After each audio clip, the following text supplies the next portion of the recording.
Hello and welcome to a SmurDP video, and today we are looking at Transformers Beast Wars issue 4. Remember, it's the 25th year. We have this lovely artwork here with Dinobot in robot mode and Waspinator in beast mode.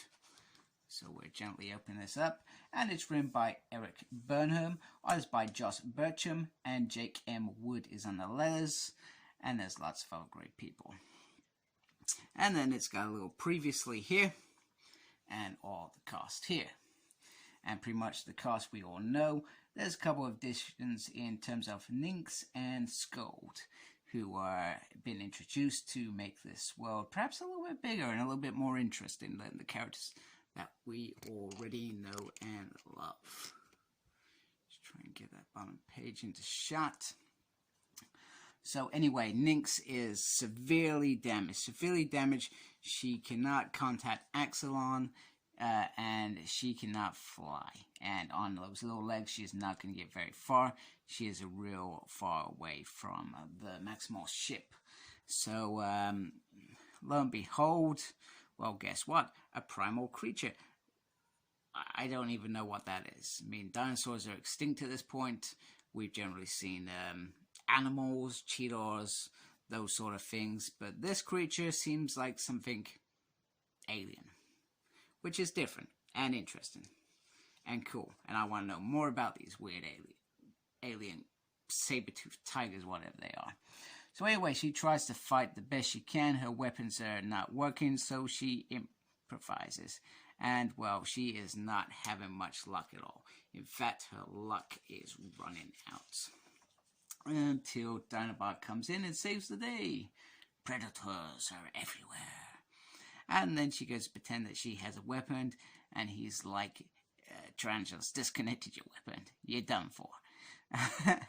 And she says, why would you help me? And I like this bit.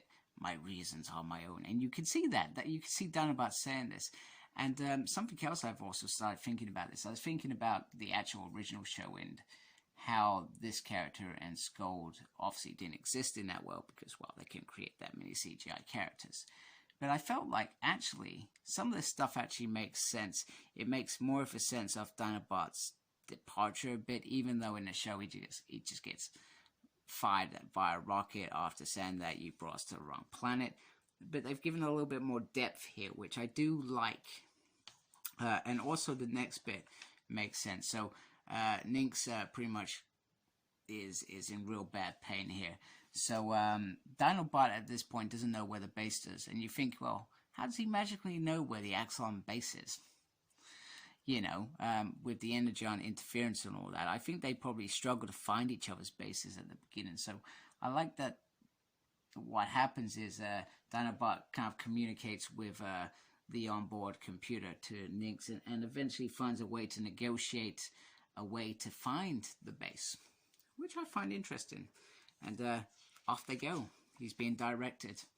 Meanwhile, the Maximals, and they've kind of been like back characters in these four issues, like real back. Rhinox, Cheetah, Rat Trap, they have been back characters in these first 4 issues. And they kind of get a couple of pages for a bit of banter, talk about the Predacons and their alliance and how they were together, and then Rat Trap's like, you can't trust Predacons as far as you throw them, and all that stuff. And eventually they get a ping, and this is part of Optimus Primal plan to bounce off a signal through something rather. I was reading this, I thought it felt like he sends it off into space, and it bounces off something, and it comes back to Earth. And they end up kind of finding Nyx's signal, which is approaching slow, which means something is wrong. Also, Rhinox makes a jest, and you said you were just a soldier. He says, you spoiled my reputation, but in the series, I know this is different as well. He wasn't a soldier at all. That stuff was never there. He was an explorer, and that's what made his character better in the way he cared about his crew, the way he sacrificed himself, and and the way he fought in the Beast Wars. You know, some would say actually he lost the Beast Wars. He won the Beast Wars. What happened after the Beast Wars when they're in space, that's something else. That's Beast Machine. He lost the Beast Machines. Actually, I think he won the Beast Machines as well by sacrificing himself, which is very noble. So you can argue with me on this if you want, guys. I'm all up for debates. So anyway, Megatron and his crew are trying to escape. Well, Tarantulas is trying to escape, and eventually they get free after one page, which is interesting because you also wonder when the Predacons and Maximals met, you wondered how they came to be in that position. But I was thinking this as I was reading it, but then they changed the game in a minute, which you'll understand. So anyway, they're off to hunt. Scorponok says that Dinobot will be good at covering these tracks, but you know, I'll crack on with it. And also, Megatron changes no changes to computers without his approval. He states that because he does not want to be caught undone again. And then, so the Maximals are searching, and then they see a Predacon. I do enjoy the art here. It's certainly different and interesting. Because you got to remember, I'm used to CGI Beast Wars, but I like this as well. It almost feels like the animated series kind of thing. And I also love this scene here where they're charging into action, and he's been noticed. So,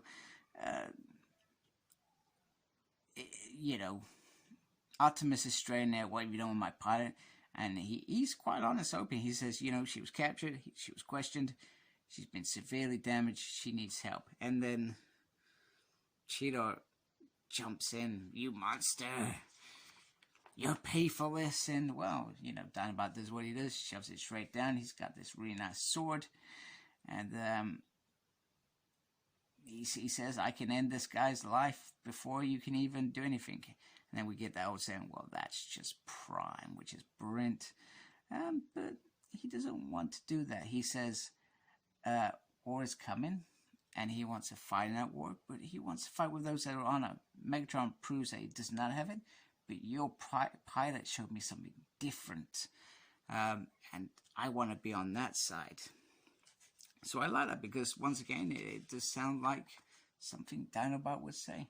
And he says, I formally request to become a Maximal, which is great. Now, I'm hoping in the next issue we do see that scene where him and Primal fight. So I'm hoping the next issue starts with, well, I want to be leader, because I like that fight. That fight was important. That was important because then Dinobot realized the boundaries of the leadership, and he realized actually Optimus Primal is the best person for the to be a leader. I'm not saying he agreed with that all the time, but it was an important moment, and it's also an important moment when in that battle where they're about to be taken out by the Preds, and Optimus saves him, because that also reinforces his decision. Instead of being leader, he just needs to be part of this group, which is great. Then we got the Maximal mailbag, which is great. Some lovely artwork from we got Thomas, who's written there, at Metal Shape, Eric. Some great stuff there from those gents. We got the other covers as well. Presuming this is meant to be the Virgin version of it, which is quite cool. I like this as well. This is pretty nice. And then we got 25 years on the end. So once again, a fantastic issue that I really did enjoy. And I'm glad that we're finally seeing a Beast War comic as well. Some of you who have been long-term fans of mine know that once upon a time I had a story to tell. Nobody at the time, I'm not bitter by the way, nobody at IDW wanted to listen to my tale. I always felt there was more to the VOG than that was explored in the show, and I felt like there could have been something afterwards, and I felt like Beast Wars could have been used in that, and basically Beast Machines it was a lie, it was a trick. They didn't win that, they didn't survive that, and the VOC had them captured. It's brilliant. So I use toys to make it. I'm not saying it's perfect, it's made with toys. So I've made a series. So if you go into my playlist, you can look at that. Some of them are funny, some of them are you think. I like to think that I got better as time progressed, and sometimes I was probably very, very lazy in what I was doing as well. So bear in mind, it's made with toys, but made with love, my love for Beast Wars and the story that I wanted to tell. So if you do go watch that, just you tell me what you think. I probably think it's. I'll probably if one day at some point I'm gonna watch it, all of it, and I'm gonna say, what the hell was I thinking? So anyway, that's this issue done. I'm excited for the next one. I want the next one now, and that's what makes me feel like Burnham is delivering something really beautiful here, because if he's telling a story well, and I'm excited, I want to read it the next issue, he's done his job as far as I'm concerned. So I'm very happy. I'm definitely in this. I'm not even sure how many issues this is meant to run, but at present, I love this. I want to read more.